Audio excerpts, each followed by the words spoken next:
এক হাতে নীলকমল আর এক হাতে লাল কমল। ঠিক আছে। দাদা এইসব বানাস না, আমি কিন্তু আগে মানা করছি, এইসব রিক্সের জিনিস বানাতে যাস না। আজকের ভিডিওটা সানগ্লাস ছাড়া একদমই বানানো যাবে না। তোমরা চেষ্টাও করবে না। না গো, মজা করছিলাম। আচ্ছা, কিরম লাগছে একটু জানিও, ঠিক আছে? চট করে পড়ি না, পড়েছিল এখানে। তো আমার চশমা আমার ঠিকই আছে, কি বলো? যাই হোক, মতামত জানিও রাজা স্টোর্সের পক্ষ থেকে। আমি অমিত কুমার মন্ডল, বারবার ফিরে আসি। আর ইয়ার কি যদি তোমাদের সাথে মারবো না, তো মারবো কাদের সাথে? Special announcement.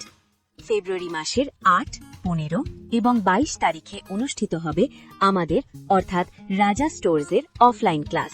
আগ্রহী ব্যক্তিরা অতি সত্বর যোগাযোগ করুন ফোনের মাধ্যমে। কল করার সময় দুপুর ১২টা থেকে সন্ধে ৬টা। আচ্ছা, কে বলতে পারে এটা কি? জি ওয়্যাক্স বেশি নেবো, হার্ড ওয়্যাক্সের সাথে সামান্য পরিমাণ। ব্যাস, নিয়ে নেবো এসেন্স বুস্টার, গন্ধ ছাড়ুক সুন্দরভাবে। ইউজ করবো অয়েল স্প্রে। আজকে কিন্তু এটা দারুণ একটা জিনিস হতে চলেছে। প্লিজ ভিডিওটা শেয়ার করবে, আর কি করবে, ঠিক বলেছো, সাবস্ক্রাইব করবে। আর নাহলে এগোবো কি করে তোমাদের ছাড়া? বেশ কিছুটা হার্ড সোয়াব্যাক্স লিকুইড নিয়ে নিলাম আমরা। একটুখানি নিয়ে নেবো পার্ল শাইনার, নিয়ে নেবো 10 ড্রপ এসেন্স। তাহলে ঢেলে দিলাম, মানে পোর করে দিলাম আমরা মোল্ডের মধ্যে। দারুণ জিনিস বেরোবে, দেখাবো আমরা। করবো আস্তে আস্তে, খুব সাবধানে, এরকম এরকম করে আগে সাইডটাকে খুলে নেব। যদিও খুবই টাফ, এই পাখনাগুলো থেকে আস্তে আস্তে, এই আস্তে আস্তে খুব সাবধানে। হ্যাঁ, এই দেখো, আস্তে আস্তে তাই বেরিয়ে গেল। বেশ, এবার এটাকে ফিনিশিং করবো, তারপর দেখবো। পরেরটাকেও আস্তে আস্তে বের করে নিচ্ছি। তৈরি হবে নীলকমল আর লাল কমল এর মধ্যে। দেখার ঘটনা তো ওইটাই, দেখবো সবাই মিলে। বাহ, সুন্দর ফিনিশ করবো এখন, দাঁড়াও।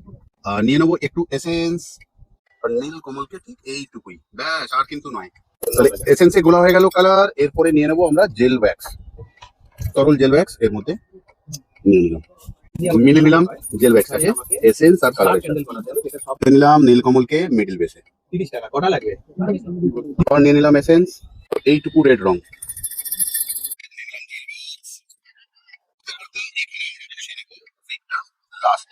এটা না আছে। এক হাতে নীলকমল আর এক হাতে লাল কমল। ঠিক আছে, একদম জেল। এটা কিন্তু টোটাল ওয়্যাক্সের, সাদাটাও। মিডিলে রয়েছে জেল ওয়্যাক্স। কিরকম জ্বলবে ক্যান্ডেলটা আমরা দেখবো এই ভিডিওতে। প্লিজ ভিডিওটা শেয়ার করবে যাতে মানুষ দেখতে পারে। তাহলে ক্যান্ডেল জ্বলছে, সেন্টেড ক্যান্ডেল, কিন্তু যতটা হোল্ডারে রয়েছে ততটাই জ্বলবে। গাগুলো একটু গলে পড়তে পারে, কিন্তু দেখতে অসাধারণ সুন্দর। বিজনেস করা যায় এটার সাথে। আর সব থেকে বড় কথা, শীতের ঠান্ডায় একটু গরম উষ্ণতা ক্যান্ডেল ভালো লাগবে, খারাপ লাগবে না। তাহলে জ্বালিয়ে দেখিয়ে গেলাম, অনেকের ইচ্ছা ছিল ক্যান্ডেল জ্বালানো, দেখবে আমাদের ভিডিওতে। তাহলে আজকের মতন যাই, আবারও আসবো ফিরে তোমাদের ভালোবাসার দুনিয়ায়। ততক্ষণের জন্য ভালো থেকো, সুস্থ থেকো সবাই।